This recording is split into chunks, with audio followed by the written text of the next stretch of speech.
नमस्कार, जय गोर्खा। म दीपक राई, हजुरको सानो भाइ, हजुरको साथी। आज दार्जिलिङ पहाडको, कालिम्पोङ पहाडको अनि खरसाङको तराई क्षेत्रको राजनीति चर्किएको छ जिटिए चुनावलाई लिएर। दार्जिलिङ पहाड, कालिम्पोङ थुप्रै जुन पनि गोर्खाल्यान्डको भूभागमा आउँछ, त्यो क्षेत्रमा गम्भीरताले काम गरिएको, लामो समयदेखि खटेर काम गरिबसेको नेता, समाजसेवक अनि एउटा एक्टिभिस्टको रूपमा हाम्रो समाज उपस्थित भएका छ किशोर प्रधानज्यू। गोर्खाल्यान्ड एक्टिभिस्ट समूहको किशोर प्रधानज्यू, हजुरको स्वागत जनाउँछु। धन्यवाद वीर गोर्खालाई। आज तपाईले मलाई सम्झिनुभयो। दीपकजीलाई धेरै धेरै बधाई। सर, अगर हामीहरू यो प्रश्नको सुरुवात गरौँ त सबैलाई थाहा छ कि दार्जिलिङ पहाडको सियासी एउटा भूचाल जस्तो अवस्था आएको छ। एउटा तरफ केन्द्र अनि बिजेपी अलायन्सले पीपीएस को राग गाउँदैछ, अनि अर्का तरफ राज्य सरकार समर्थित राजनीतिक पार्टीहरूले जिटिए चुनाव हुनुपर्छ विकासको निम्ति, त्यसको ढोल नगाडा बजाउँदैछ। हजुरको पहिला रिएक्सन सर, पीपीएस, जिटिए अनि पहाडको के द्वन्द हो, यसको माथि हजुरको के फर्स्ट मन्तव्य आउँछ? विशेष हामी गोर्खाल्यान्ड एक्टिभिस्ट समूहको माध्यमबाट तर्फबाट म आज जे बोल्न गइरहेछु है, म कसैसँग प्रतिस्पर्धा गर्न चाहदिन है।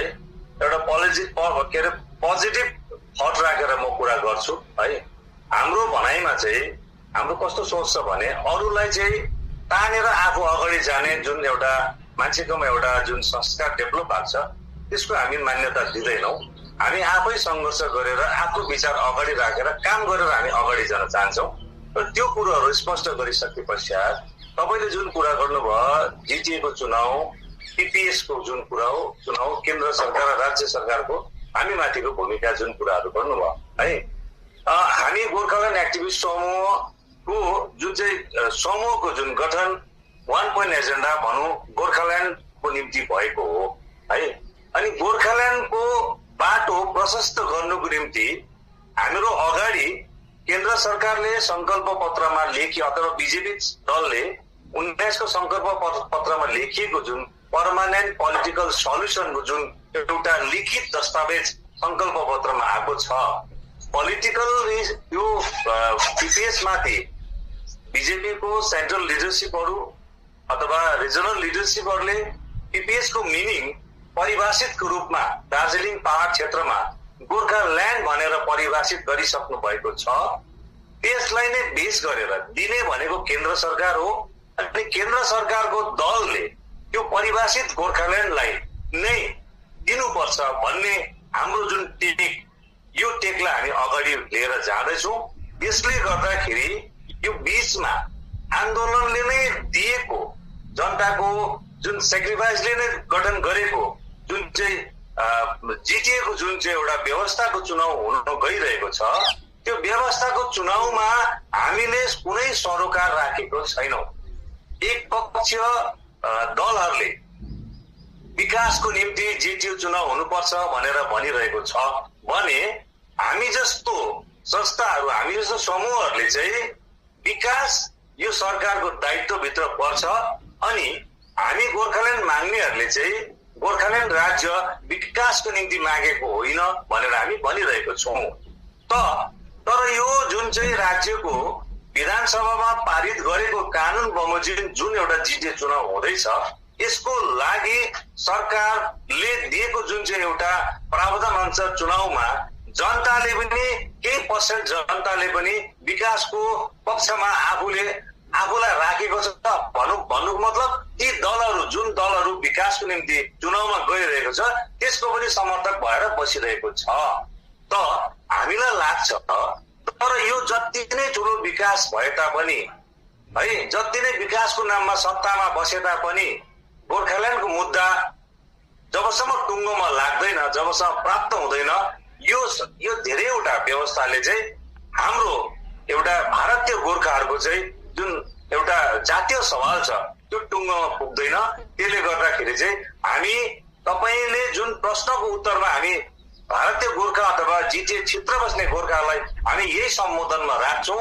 यो एक्सरसाइज तपाईँहरूले यो एउटा अल्पकालीन सुविधाको लागि गर्नु हुँदैछ, तर दीर्घकालीन हाम्रो सुविधा र हाम्रो चिन्हारीको निम्ति हो भने तपाईले भोटमा जानु भए पनि भोटमा नजानु भए पनि दिल र दिमागमा छुट्टै राज्य गोर्खाल्यान्डलाई जीवित राख्नुपर्छ। यही हाम्रो अहिले पनि हामी यही कुरामा काम गर्न चाहिरहेछौँ। ल, जुन प्रकारले किशोरजी हजुरले भन्नुभयो कि एउटा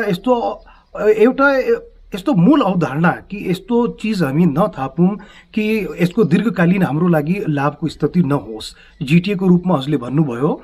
अब जिटिए चुनाव त हुँदैछ, एउटा पक्षले जिटिए चुनावको लागि एडी चोटी भन्छ, त्यसको जोड लगाउँदैछ, अनि अर्का पक्षले पनि न्यायालयको माध्यमले यसलाई रोक्ने आफ्नो प्रयास गर्दैछ। पहाडको जनता कतातिर लाग्नुपर्छ? पहाडको जनताको द्वन्द कसले बुझ्छ? प्रत्येक राजनीतिक पार्टीको सत्ताको चौकीमा पुग्ने एउटा आशा, एउटा चाहत र लालसा छ, तर पहाडको जनता निमित्त के परेशानी अगाडि आउनेवाला भविष्यमा हुन सक्छ? पहाडको जनता विकट परिस्थितिमा पनि जातीय सवाल अथवा गोर्खाल्यान्डको पक्षमा उभिएको हो। कसैले सोचेको थिएन 86 को आन्दोलनमा त्यत्रो हत्या भए पश्चात अब गोर्खाल्यान्डको आन्दोलन त्यो स्थितिमा अगाडि बढ्छ भन्ने कसैले सोचेको थिएन। त्यो कुरोलाई फेरि 86 लाई भुलिएर फेरि 7 देखिको आन्दोलनमा जनताहरू त्यसरी नै सडकमा आएको। जनता चाहन्छ जातीय सवालले निकास पाओस्, हाम्रो राज्यको मागले निकास पाओस्। अनि यो कुरो दार्जिलिङ क्षेत्रको जनता मात्रै होइन, भारतीय गोर्खाहरूले चाहेको विषय, उनीहरूलाई आवश्यकता महसुस गरेको विषय जातीय सवाल हो। यसले गर्दाखेरि अहिलेको चुनावमा हामी यो प्रकारले अहिले हेरिरहेको छौँ। सङ्घर्ष यति लामो सङ्घर्ष भएर अगाडि गए तापनि मानिसमा एउटा भावनात्मक विचारधारा प्रशस्त छ, त्यसले गोर्खाल्यान्ड आन्दोलनलाई बचाएर राखेको छ। तर एउटा कमी हामीले देखिरहेको छौँ अहिले, यो राजनीतिक चेतनाको कमी छ। अहिले राजनीतिक चेतना, मेरो दृष्टिकोणमा राजनीतिक चेतनाको कमी भएको कारणले गर्दाखेरि केही स्वार्थी निधरहरूले, सरकारको पक्षका मान्छेहरूले जनतालाई भ्रममा हालेर अर्को दिशा लिएर जाने प्रयास गरिरहेको छ। अनि केही दिनसम्म पनि जनता त्यो दिशामा जान्छ, तर तब जब थाहा पाउँछ त्यहाँ मूल चिज छैन, फेरि फर्केर आएर फेरि जातीय सवाललाई मान्छे आफूलाई उभाउँछ। यो कुरो अहिलेको जनतालाई हामीले बताउनु छ।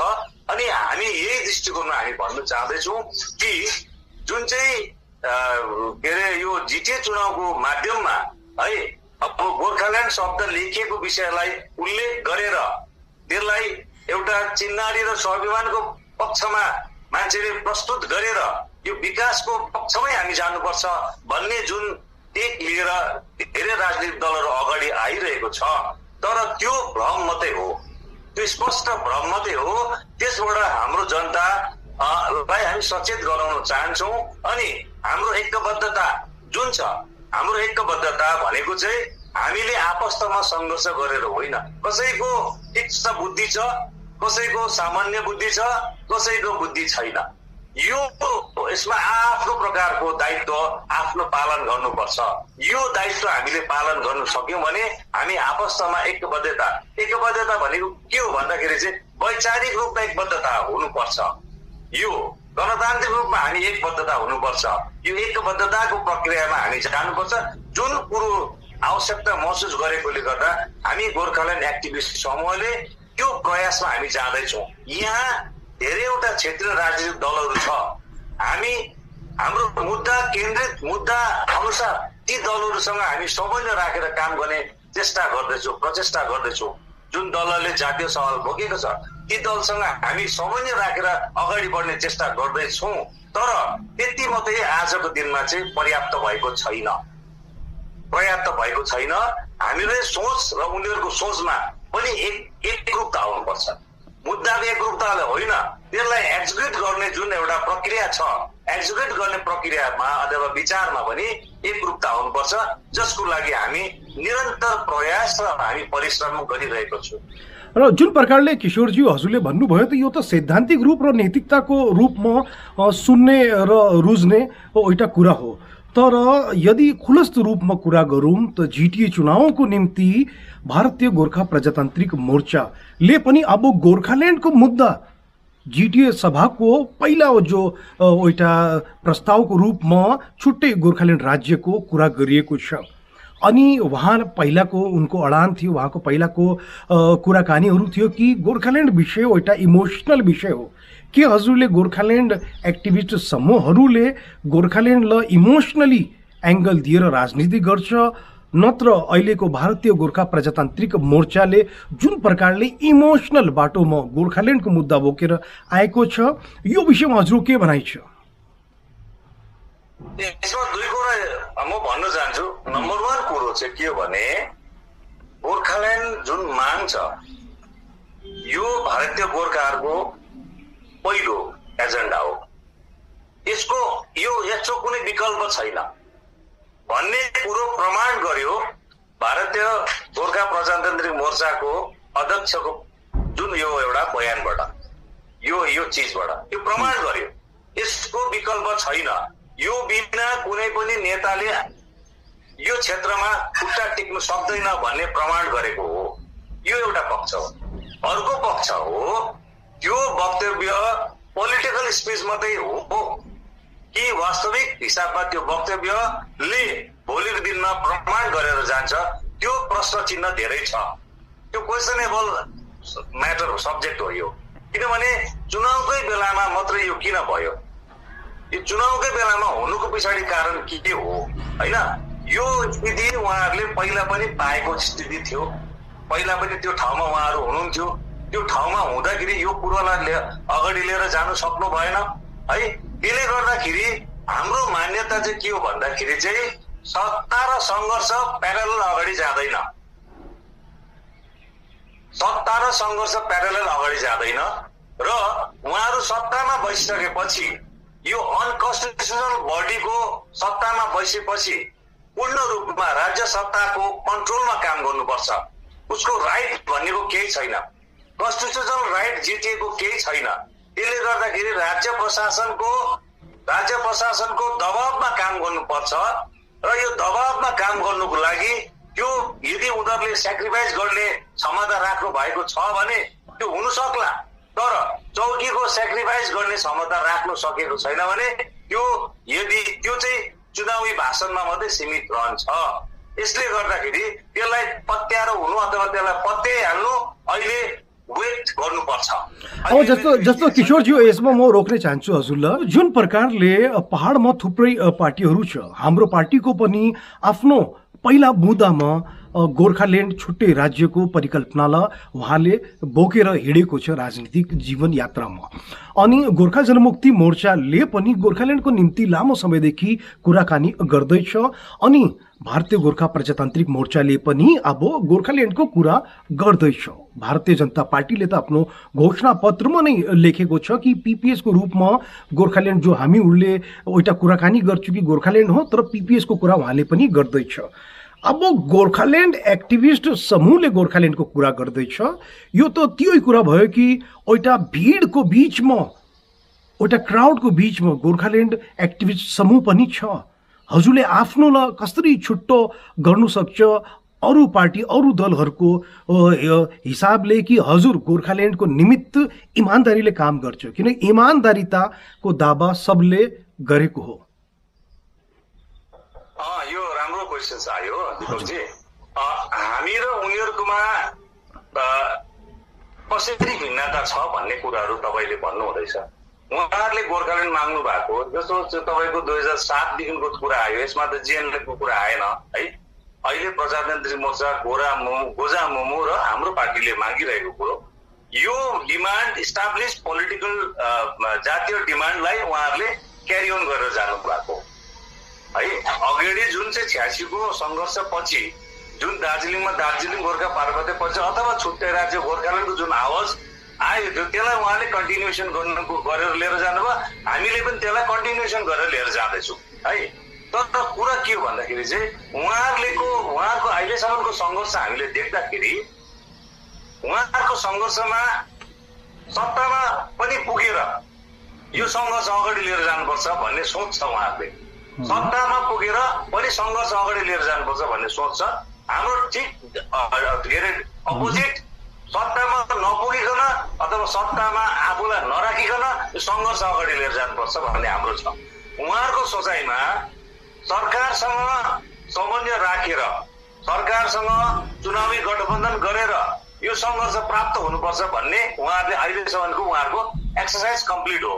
हाम्रो भनेको चाहिँ हो सत्तासँग समन्वय राख्नु सकिन्छ, तर सत्तासँग गठबन्धन नगरिकनै यो चुनाव अगाडि लिएर जानुपर्छ भन्ने हो। उनीहरूको हो सत्ताको सुविधा अनुसार, सत्ताको माहौल अनुसार, सत्ताले दिएको माहौल अनुसार सङ्घर्षलाई अगाडि लिएर जानुपर्छ अथवा आन्दोलन गर्नुपर्छ भन्ने छ। हाम्रो भनाइ चाहिँ यो माहौल गोर्खा आफै निर्माण गर्ने माहौल हो। राज्य प्राप्तिको सङ्घर्षको माहौल गोर्खा आफै निर्माण गर्ने माहौल हो र माहौललाई हामीले अगाडि लिएर जानुपर्छ भन्ने हो। उनीहरूको भनाइ चाहिँ छ तपाईँको एउटा राजनीतिक दलको सङ्घर्षमा यो सङ्घर्ष के अरे तपाईँको सङ्घर्षले निकास पाउनुपर्छ जसरी होस् भन्ने छ। तर हाम्रो भनाइ चाहिँ छ यसमा प्रत्येक भारतीय गोर्खाहरूको बौद्धिकता र आर्थिक सहयोग बिना यो सङ्घर्ष टुङ्गोमा पुग्दैन भन्ने कुरा हो। जुन प्रकारले हजुरले भन्नुभयो कि गोर्खाल्यान्डको निमित्त यति इमान्दारी निष्ठापूर्ण हजुरले काम गर्ने भयो, त अब हजुरलाई लाग्दैन कि जिटिए एउटा गोर्खाल्यान्डको निमित्त बाधा हुनसक्छ? अब थुप्रै पार्टीहरूले भन्छ कि यो बाधा होइन। हजुरको मन्तव्य, गोर्खाल्यान्ड एक्टिभिस्ट समूहको किशोर प्रधानजीको मन्तव्य के छ कि जिटिए गोर्खाल्यान्डको निमित्त बाधा हो कि होइन? यो जिटिए बाधा हो भने पनि यसलाई पन्साएर जानु पर्छ। यो हाम्रो चुनौती हो, अलिक बेसी चुनौती भयो होइन। यो बाधा भएर हामी यसमै स्ट्यान्डर्ड गरेर बस्नु अथवा यो बाधा देखेर हामी निराश भएर बस्नु यो हाम्रो उपयोगी समय होइन। यसलाई काटेर जानुपर्ने, यो बाधालाई हटाएर अगाडि लानुपर्ने यो हाम्रोमा ठुलो च्यालेन्ज, गोर्खाल्यान्ड एक्टिभिस्ट समूहको ठुलो च्यालेन्ज हो। अब भोलि पर्सि अझै पिक्चर क्लियर हुन्छ। गोर्खाल्यान्डको बाधा हो जिटिए भन्ने राजनीतिक दलहरूले जुन अहिलेसम्मको आफ्नो विचारहरू स्ट्यान्डहरू राखेको थियो, तर उनीहरूले आफ्नो ब्याकडोरबाट पर्दा पछाडिबाट क्यान्डिडेट फिट गरेको छ कि छैन त्यो पनि हेर्नुपर्छ हामीले। हजुरलाई यस्तो सन्देह छ कि त्यस्तो चलखेल हुँदैछ? त्यस्तो चलखेल हुँदैछ किनभने त्यो चलखेल त अब मलाई त धेरै अनुभव छ राजनीतिमा होइन। त्यो चलखेल म देख्दैछु कि जुन चाहिँ पार्टीले बाधाको रूपमा देखेको छ भनेपछि त्यसमा पार्टिसिपेसन गर्नु हुँदैन, त्यसमा आफूलाई अलग राख्नुपर्छ, त्यो एनर्जी गोर्खाल्यान्डको पक्षमा राख्नुपर्छ है। त्यसले गर्दाखेरि हामी पोजिटिभ छौँ। किनभने हेर्नुहोस्, म त पहिला अर्कै दलमा थिएँ, राजनीतिक दलमा थिएँ। त्यो राजनीतिक दलमा म 25 वर्ष त्यहाँको एउटा कार्यकर्ता भएर बस्दाखेरि यो ठाउँमा मैले डिजिएससीको व्यवस्था पनि देखेको हो। त्यो डिजिएससीको व्यवस्थालाई पनि हामीले क्रस गरेर अगाडि जानु कोसिस गरेको हो। त्योभन्दा पछाडि हामीले 7को आन्दोलन पछि हामीले जिटिएको व्यवस्था पनि देख्यौँ, इलेक्टेड बडी पनि देख्यौँ। त्यसलाई पनि क्रस गरेर हामी अगाडि जानु कोसिस गर्यौँ है। अब पनि त्यस्तो स्थिति आउँछ भने, तर अब अहिले चाहिँ राम्रो चाहिँ के भएको छ भन्दाखेरि चाहिँ अब चाहिँ जिटिए माथि चाहिँ धेरै मान्छेको नकारात्मक सोच छ। अब सर, जस्तो जुन प्रकारले किशोरज्यू हजुर त जिटिएको विरोधमा एउटा छवि बनिसकेको छ जनताको माझमा र अन्य राजनीतिक पार्टीहरूको कि जिटिएको विरोध गर्छ किशोर प्रधानज्यूले। किनकि हेर्नुहोस् न, गोर्खा जनमुक्ति मोर्चाको अध्यक्ष विमल गुरुङको आमरण अनसन जिटिए चुनावको विरोधमा गरिएको हजुर वहाँ उपस्थित भएका थिए। के हजुरलाई लाग्छ कि जिटिए चुनाव हुँदैछ, के पीपीएस रोक्नु सक्छ, कि गोर्खाल्यान्ड छुट्टै राज्य केन्द्रीय शासित प्रदेश बन्नुलाई केही बाधा हुन सक्छ? एउटा स्पष्ट रूपले, किनकि हजुरले जो कुरा भयो गर्नुभयो अलिकति त्यसले स्पष्ट भएन के?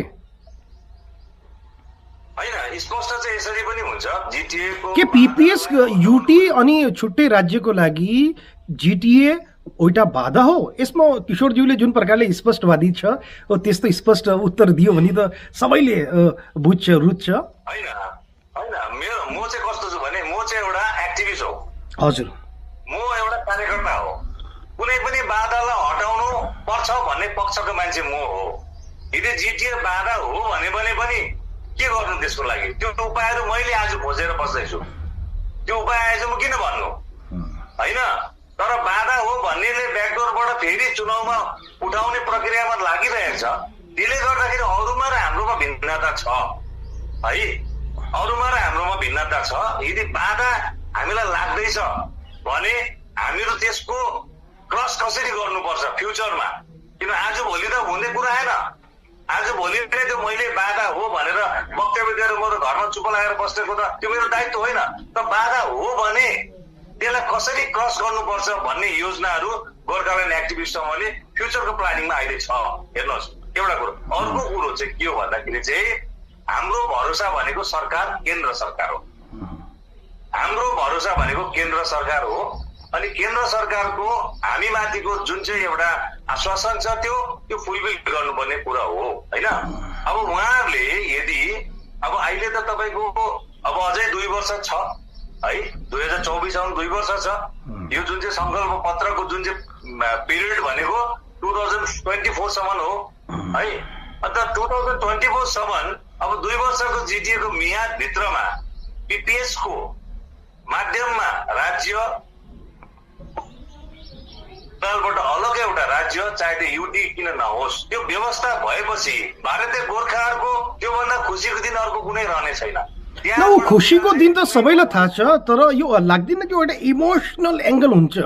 अब गोर्खाल्यान्डको निम्ति काम गर्ने हजुरको न्यायालयको पनि एउटा छ कुराकानी, हजुरले गृह मन्त्रालयको समक्ष पनि उसको ढोका उसको दैलोमा जानु सक्छ, पिएमओ छ, संसद छ, थुप्रै एउटा छ। केवल भावनात्मक रूपले कि भयो भने सबैलाई राम्रो लाग्छ, यो कहाँसम्म उचित छ किशोरज्यू? उचित छ, भयो, हुनुपर्छ नि त। यो राज्य हुनुपर्छ, यो त भावनाको कुरो मात्रै, यथार्थको कुरो हो यो त होइन?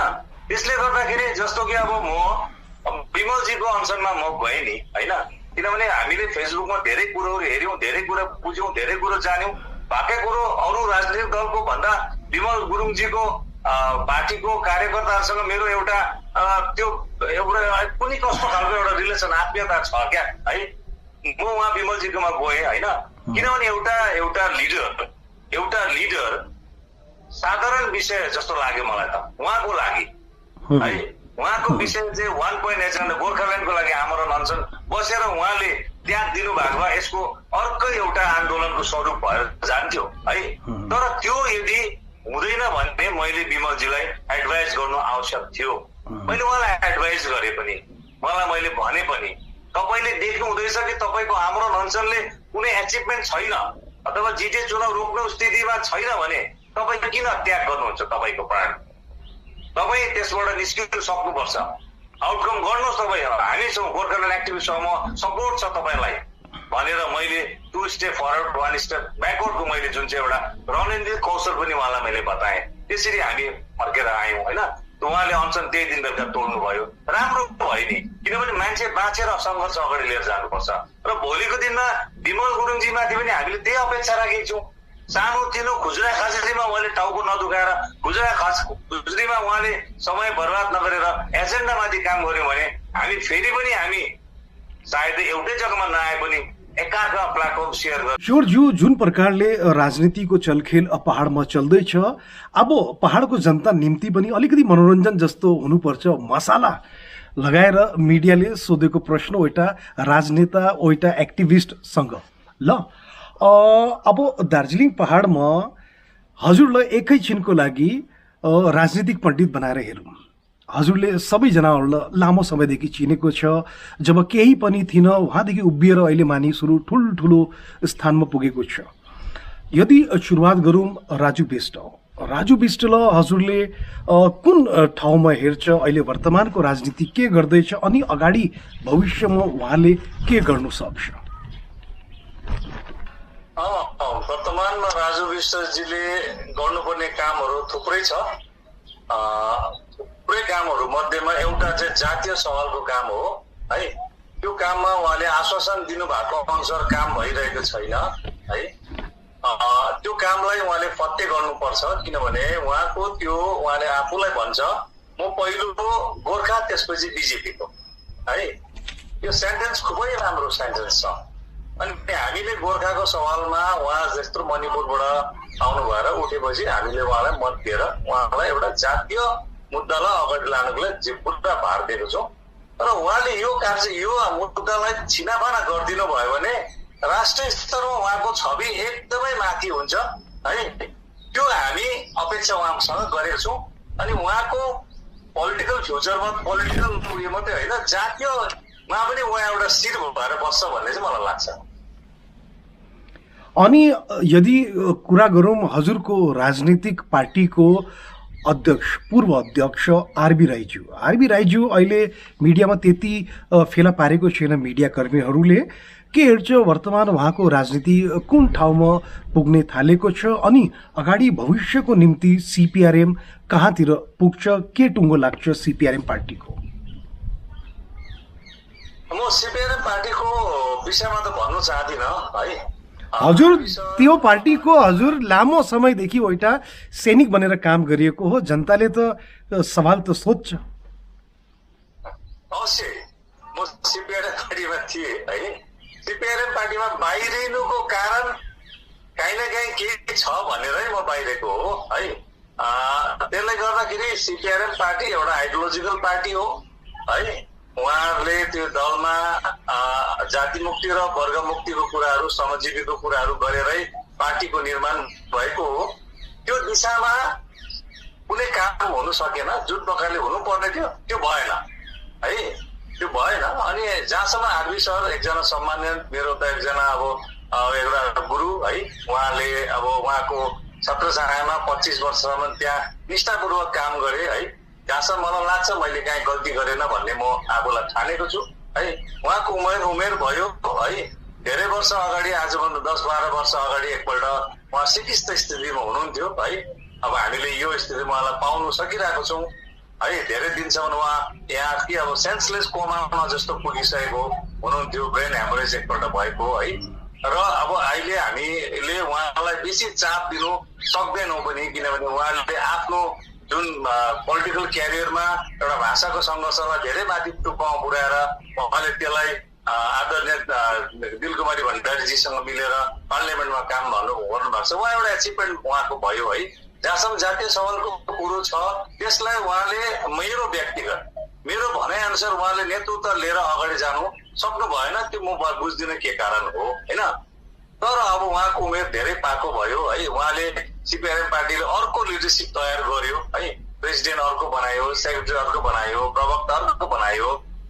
त्यसले गर्दा अहिले आरबी सरको टाउकोमा त्यति जिम्मा छैन जस्तो लाग्छ मलाई। अनि उहाँ त्यो जिम्माबाट मुक्त पनि हुनुपर्ने थियो है। उहाँको अध्ययन, उहाँको लेखाइ निरन्तर रहोस् है। उहाँको सुस्वास्थ्य कामना म गर्छु है। के अरे निकट भविष्यमा अब म उहाँलाई एकपल्ट भेट्ने इच्छा पनि छ तपाईँको माध्यममा। फर्स्ट मैले यो एउटा पब्लिकमा डोमेनमा मैले कुरा गरेँ है। निकट भविष्यमा म उहाँलाई एकपल्ट भेट्ने इच्छा छ। उहाँ पनि आफ्नो पक्षमा गलत हुनुहुन्न, सायद म पनि मेरो पक्षमा गलत छुइनँ, आफूलाई म विश्वास लागेको छ। त्यसले गर्दाखेरि यो जातीय सवाल र यही समस्याहरूमाथि एक दिन म अवश्य आरबी सरसँग भेट्छु, उहाँलाई सुस्वास्थ्य कामना गर्छु। अगर हामीहरू कुरा गरौँ दार्जिलिङ पहाडमा अहिले जिटिए चुनाव हुँदैछ अनि जिटिए चुनावको पूर्व 2 चेयरम्यान पनि यो पालिको जिटिए चुनावमा प्रार्थीको रूपमा उभिएको छ। सबभन्दा पहिला यदि कुरा गरौँ विनोय तामाङ 2019 को चुनावमा लोकसभा लड्छ हल्ला चलिएको थियो। त्यसपछि 2019 मै बाई इलेक्सनमा उनी विधानसभा चुनावमा प्रार्थीको रूपमा लडियो, हार्यो। अब त्यसपछि जिटिए चुनाव 2012 मा जिटिए सभासद हुनुभएको थियो उहाँ। अहिले अब ग्राफ तल तल तल खस्किँदैछ। के हजुरले हेर्दैछ विनोय दाजुको राजनीतिक यात्रा वर्तमानको अनि भविष्य के हुने हो, कहाँतिर टुङ्गो पार्ने हो? कुनै पनि व्यक्तिले आफ्नो जुन क्यारियर हुन्छ, पोलिटिकल क्यारियर हुन्छ होइन, स्पोर्ट्स क्यारियर हुन्छ है, एन्डिङ फिनिसिङ राम्रो दिएर जानु चाहन्छ सबैले है। अब विनयजी जहाँसम्म विमलजीको एकदम लेफ्टेनेन्ट भएर काम गर्नुभएको, विनयजीलाई विमलजीले बहुतै ठुलो दायित्व दिएर काम गरेको मलाई थाहा छ है। धेरैवटा सभामा म पनि त्यसमा जान्थेँ है। तर अब अहिलेको स्थितिमा विनयजी जातीय सङ्घर्षदेखि बाहिर निस्किनु भयो अब है, जातीय सङ्घर्षदेखि बाहिर निस्किनु भयो। अब उहाँ पूर्ण रूपमा इलेक्ट्रोल पोलिटिक्समा हुनुहुन्छ। त्यसले गर्दाखेरि दार्जिलिङको सङ्घर्ष, जातीय सङ्घर्षदेखि इलेक्ट्रोल पोलिटिक्समा निस्किसकेपछि त्यसको मान्यता अटोमेटिकली कम्ती हुन्छ। त्यो निश्चय त्यो दार्जिलिङको राजनीतिक इतिहासले भन्छ है। त्यसले गर्दाखेरि अब उहाँले त्यो लाइन पक्रिनु भएको, उहाँको नितान्त स्वतन्त्र हुनुहुन्छ है। उहाँ राज्य सरकारको पक्षमा रहेको दलसँग सम्मिलित हुनुहुन्छ। एउटा लिडरले अर्को लिडरलाई त्यति नै सम्मान गर्नुपर्छ जति उहाँको सम्मानितको जग्गामा हुनुहुन्छ। त्यसले गर्दाखेरि उहाँको माध्यममा मलाई लाग्छ अब जातीय सङ्घर्ष अगाडि जाँदैन, अनि उहाँले त्यो सोच्नु पनि हुँदैन। उहाँले जातीय सङ्घर्ष अगाडि म लिएर जान्छु भन्ने नसोच्नुहोस्। तपाईँले अर्को साथीहरूलाई जग्गा छोडिदिँदा पनि अवश्य हुन्छ। तपाईँ इलेक्ट्रोल पोलिटिक्समा बसेर जनताको सेवा गर्न चाहनुहुन्छ, यसमा शुभकामना म दिन्छु। हजुर लाग्छ पुनः सभासद 2012 जस्तो 10 वर्षपछि विनय दाजु जिटिए सभामा चुन्नु सक्छ? मलाई लाग्दैन। दार्जिलिङको पोलिटिक्स प्राय एन्टी क्यालकाटा हुन्छ है। त्यो अहिले नयाँ कुरो होइन। अब वामफ्रन्ट अब हामी पनि त्यहाँ त्यति बेलाको समयमा दार्जिलिङमा सशस्त्र यो श्रमजीवीको सङ्घर्षहरू भयो, चिया बगानको आन्दोलनहरू भयो। तर दार्जिलिङको भोटिङ प्याटर्न हेर्नु हो भने कलकत्तासँग वामफ्रन्टको समयमा पनि मिलेन है। त्यसले गर्दाखेरि अहिलेको टिएमसीको जुन स्थितिमा पनि जति नै ममता ब्यानर्जी म्याडम दार्जिलिङ आउनुभयो, धेरै विकासको कुरोहरू उहाँले गर्नु, बोर्डहरू लिनुभयो, बोर्डको विकासहरू, घरहरू बनाउनु भयो। तर यो एउटा भावनात्मक एट्याचमेन्ट हो पहाडको, कि पहाडले दार्जिलिङले क्यालकाटाको कुनै पनि, म टिएमसी भन्दिनँ, क्यालकाटाको कुनै पनि पार्टीलाई स्वीकार गर्न चाहँदैन। यसको पछाडिको फ्याक्टर भनेको चाहिँ हाम्रो जातीय होइन। उहाँको त त्यही हो। उहाँको त अब निकट भविष्यमा उहाँ जुन इलेक्ट्रोल पोलिटिक्समा आउनु भएको छ है, म शुभकामना दिन्छु। चुनावको लागि म उहाँलाई शुभकामना दिन्छु। यति नै छ उहाँमाथि।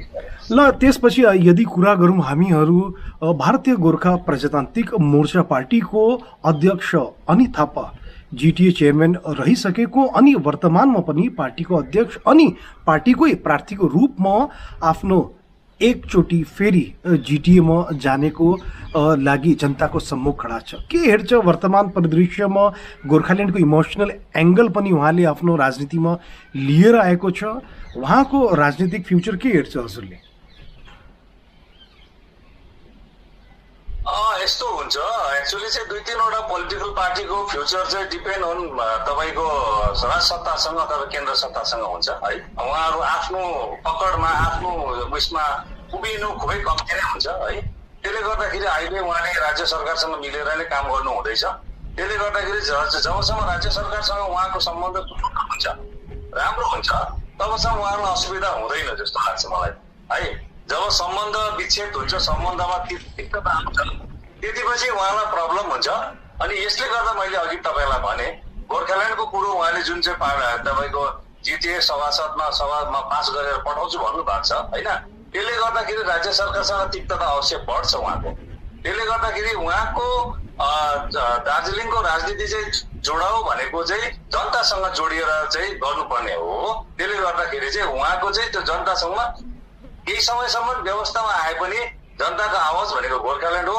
त्योसँग विच्छिन्न यदि भएपछि चाहिँ त्यहाँ जनतासँग कटअप भएपछि त्यहाँबाट उहाँको आफ्नो क्यारियर कस्तो हुन्छ भन्ने कुराहरू विगत दिनमा अब ठुल्ठुलो लिडर्सहरूले अहिलेसम्म त्यो प्रमाणित गरिसकेको छ। अब जुन प्रकारले अनित दाजु दुई जिटिएको समष्टिदेखि उम्मेदवार बनेको सूचना मिडियामा आएको छ, हजुरलाई लाग्छ कि 2 सिटदेखि चुनाव लड्ने कहीँ न कहीँ जनताको समक्ष एउटा मनमा सन्देह बोकेर हिँड्ने एउटा रणनीति हो? प्राय त अब चाहे पार्लियामेन्टको होस् चाहे त्यो एसेम्ब्लीको होस्, त्यो चुनावमा 2 जग्गाबाट उठ्नु भनेको चाहिँ सन्देहको कुराहरू हो है। सन्देहको कुराहरू हो। त्यस्तो प्रकारले उहाँले नउठेर अर्को जग्गामा त एउटा नयाँ यो क्याडरलाई दिनु भएको हुन्थ्यो। तर अब जिटिए हाम्रो सब्जेक्ट होइन, जिटिएको इलेक्सन पनि हाम्रो सब्जेक्ट होइन है। तर अब अगाडि आयो तपाईँले सोधिहाल्नु भयो होइन। अब यसमा उहाँको नितान्त पार्टीको निर्णय हुन सक्छ। पार्टीको निर्णय अनुसार उहाँ दुईटा जग्गा हुनसक्छ। यसमा हाम्रो भन्नु त केही छैन होइन। अब यति नै म उहाँहरूप्रति अपेक्षा राख्छु। यदि जो पनि यदि सत्तामा पुग्यो भने पनि अब त्यही हो, उहाँले व्यवस्था चलाओस्। व्यवस्था र सङ्घर्ष प्यारलल अगाडि जाँदैन। हामी सङ्घर्षमा जाने व्यक्तिहरूलाई उहाँले व्यवस्थाको कारण अडचन छैन। अब जुन प्रकारले 6 महिना पहिला बनिएको पार्टी हाम्रो पार्टी, उहाँले पनि अडान गरिएको छ अनि घोषणा पनि गरियो। आज उहाँको 45 प्रार्थीहरू जिटिए चुनावको निम्ति नामाङ्कन पत्र भर्दैछ। अब उहाँहरूले जिटिएलाई जनताको राज अनि डेभलपमेन्ट एजेन्सीको रूपमा अगाडि लाउने र रियल विकास गर्नेको उनको पार्टी अध्यक्ष अजय एडवर्डज्यूले पनि आफ्नो एउटा फेसबुक लाइभमा आएर जनताको समक्ष यो कुरा पोख्यो। हजुरलाई लाग्छ कि हाम्रो पार्टी जस्तो एउटा पार्टी जो अहिलेसम्म भ्रष्टाचार करप्सनमा छैन तर उहाँको पास एउटा रोल मोडल छ, दार्जिलिङ म्युनिसिपालिटी रन गर्दैछ, राम्रोसित एडमिनिस्ट्रेसन उहाँको सोसियल मिडियामा आइबस्छ, हाम्रो पार्टी ल एउटा गोल पोस्ट खाली छोडिदियो अन्य पार्टीहरूले चुनावमा नउत्रिएर, के हजुरको यसमा मन्तव्य छ? हाम्रो पार्टीको पोलिटिकल साइड भन्दा पनि उहाँको जुन चाहिँ त्यो क्याडरहरूमा जुन एउटा टेक्निकल जुन फाइट छ है, अब मिडियालाई कसरी त्यसलाई प्रयोग गर्नु ठिक समयमा है, कुन इस्युलाई सही समयमा त्यसलाई डेलिभर गर्नु है, यो कुराहरू अब उहाँले अब एकदमै राम्रो प्रकारले गरिरहेको छ। उहाँको त्यो ब्रेनहरू त्यो प्रकारले अरू धेरै सजेसनहरू छ। फिल्ड वर्क भन्दा पनि उहाँको त्यो विषयमा कामहरू छ। अनि विशेष गरी अहिलेको युथ जेनेरेसन जुन छ है, युथ जेनेरेसन जसले चाहिँ अब गोर्खाल्यान्डको आन्दोलनदेखि विरक्तिएको छ है, अब शान्त स्वभावको परिवेश भएको परिवारहरूलाई उहाँले अलिकति एट्र्याक्ट गर्नु सक्यो है, त्यो उसले बसमा ल्याउन सक्यो। र अब एउटा कुरो चाहिँ के भन्छ, नयाँलाई धेरैजनाले त्यसलाई अब एक्सपेरिमेन्ट गरौँ भन्ने हुन्छ है। अब पुरानोहरू त अब त्यो प्रुभ भइसकेको छ धेरै ठाउँमा, र नयाँलाई एकपल्ट हेरौँ भन्ने पनि मान्छेको अब त्यो उयो हुन्छ, अब त्यो सोच हुन्छ है।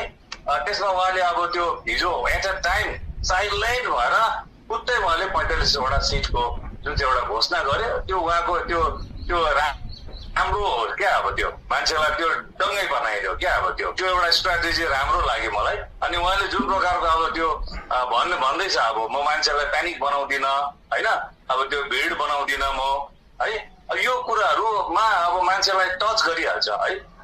अनि अर्को कुरो, अब म्युनिसिपालिटीको दार्जिलिङको म्युनिसिपालिटीको पर्फर्मेन्स पनि अब उहाँले अवश्य त्यो प्लान गरेर नै यसको पिक्चर चाहिँ जिटिए चुनावमा रिफ्लेक्ट गर्नु पनि सायद उहाँ त्यो हुनसक्छ, किनभने त्यो पक्षको कामहरू पहिल्यैदेखि रेडी गरेर आएको हुन्छ। आज जुन चाहिँ उहाँले देखाउने भनेको चाहिँ गभर्नेन्स देखाउने भनेको चाहिँ म्युनिसिपालिटीलाई देखाइरहेछ। महिनाको जुन बजेटको कुराहरू भइरहेछ त्यो देखाइरहेछ। त्यसले गर्दाखेरि एउटा स्वच्छता हामी दिन्छौँ भन्ने उहाँले जुन देखायो, त्यसमा के हदसम्म मान्छेहरू आकर्षित छ मलाई त्यस्तो लाग्दैछ है। चेन्जेस हुनुपर्छ भन्ने मान्छेको थट पनि सोचाइ पनि छ है। तरै पनि फेरि पनि भन्छु, यो हाम्रो सब्जेक्ट होइन, यो इलेक्सन हाम्रो सब्जेक्ट होइन। जो पनि आउँछ हाम्रो गोर्खाल्यान्डको आन्दोलनलाई प्रशस्त बाटो दिनुपर्छ। मैले अजय एडवर्डज्यूलाई तपाईँको दार्जिलिङ म्युनिसिपालिटीको चुनावको पहिला पनि एउटा यसरी भिडियो सन्देश गरेको थिएँ। उहाँले जितिसकेपछि मैले एउटा बधाई सन्देश दिएको थिएँ, त्यहाँ मैले यो कुराहरू उल्लेख गरेको छु है। किनभने अल्टिमेट राज्य र केन्द्र मान्छेहरूले, किशोरज्यू, मान्छेहरूले त यो हजुरको कुरा सुनेर भन्ला कि हजुरको नैतिक समर्थन हाम्रो पार्टीको तर्फ छ। नो, मेरो छैन। मेरो त्यस्तो केही, मेरो त कसैसँग हामी 2-3 दिन भित्रमा गोर्खाल्यान्ड एक्टिभिस्ट समूहको अफिसियल एउटा स्टेटमेन्ट आउँछ। हेर्नुहोस्, 2-3 दिन भित्रमा गोर्खाल्यान्ड एक्टिभिस्ट समूहको अफिसियल स्टेटमेन्ट आउँछ। यो चुनावमा हाम्रो टेक के छ। अनि किशोरज्यू, धेरै लामो कुराकानी भयो। जिटिएको कुरा हजुरले अलिकति सब्जेक्ट नभएको भनेको थियो, फेरि पनि अब मिडियाकर्मी हुने नाता अलिक कोट्टाएर जिटिएको धेरै हजुरसँग छलफल कुराकानीहरू गर्यो। हजुरले पनि राम्रो निष्पक्ष रूपले एउटा कुराकानी राख्यो, आफ्नो अनुभव साझा गरियो र के अहिले वर्तमानमा चलखेल चल्दैछ उहाँको बारेमा पनि राम्रोसित जनाउनु भयो। वीर गोर्खा वेब टिभीको माझमा आएर हजुरले यो कुराकानी राख्नु भएको हजुरको धेरै धेरै मुरी धन्यवाद टक्राउँछु। हजुर हाम्रो समक्ष आउनुभयो, हजुरको धेरै धेरै धन्यवाद। धेरै धेरै धन्यवाद हाम्रो अब एक दिनै आदरणीय दीपक भाइलाई है वीर गोर्खाले मलाई बारम्बार मौका दिन्छ एउटा राष्ट्रिय स्तरमा यो वीर गोर्खा छाएको छ अवश्य लाग्छ मेरो इन्टरभ्यूले भारतीय गोर्खाहरूलाई गोर्खाल्यान्डको दिशामा डगमगाउँदैन यो जुन चाहिँ पाइलाहरू भन्ने मलाई लागेको छ धेरै धेरै धन्यवाद दीपक भाइलाई ल नमस्कार सर